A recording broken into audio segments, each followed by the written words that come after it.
My name is Alexandra. I'm 22 years old. I'm from a small town in North Carolina called Clinton. My Chinese name is Wu Chenxi. Wu 是天的wu, 早晨的晨, 晨曦的曦. And so I chose this name because Wu is from Wu Zetian, which is an empress during the Tang Dynasty, and she's the first woman in Chinese, or the only woman in Chinese history to have taken on the name of emperor. So I really admire her for her leadership and strength. So I took her last name, and I hope she doesn't mind. I was 16 years old and applied for a job in Xing's Palace, which is a Chinese restaurant. And this is where I had my first taste of China, where I met my first Chinese person, a boss, a guy named Ricky. And at night, he would sit down with me and teach me Chinese characters.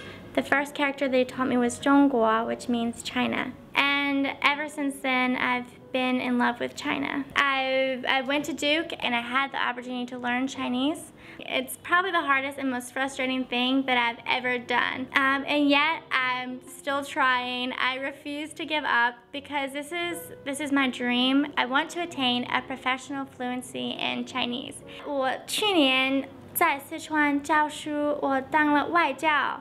我教了高中高二。I taught 1,500 kids. So I was supposed to be teaching conversational English. And this was a school that had just been affected by the 2008 earthquake in Sichuan.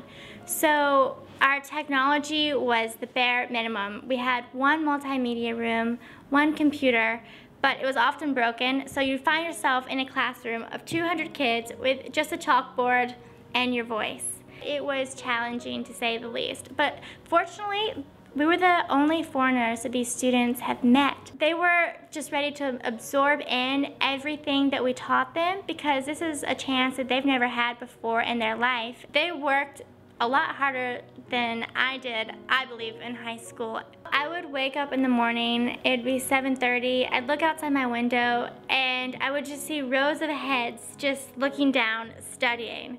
Then at nighttime, turn off the lights to go to sleep, I look outside my window, it's 10:30 at night and these kids are still there.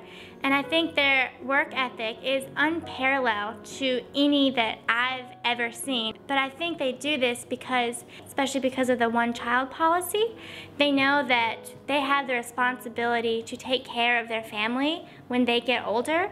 Also, they sit there because they know this is the way that they get to go to college and have more opportunities in life. The good thing is that these kids see hope.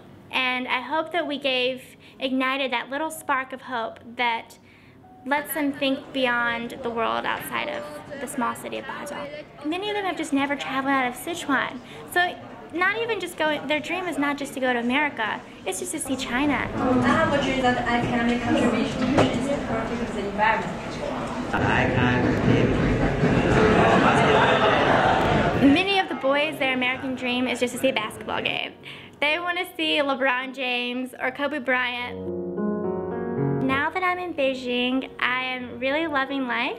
So I just find life in Beijing so colorful, and every day is really an adventure. I don't know what I'm waking up to, and I really like this lifestyle. The best thing about China is you can make a friend in a second. And so I've had several dinners by just going by the lake, opening a book, start talking to a person. Hey, do you want to go eat dinner with me? Okay, let's go eat dinner.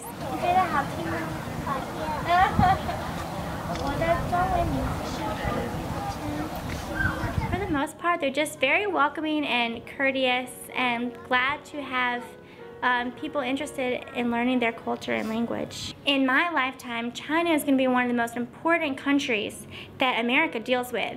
So if I have a background in Chinese, if I know about China, know about the culture, these are very valuable skills. Whatever experiences that I have in China are going to help me in the future.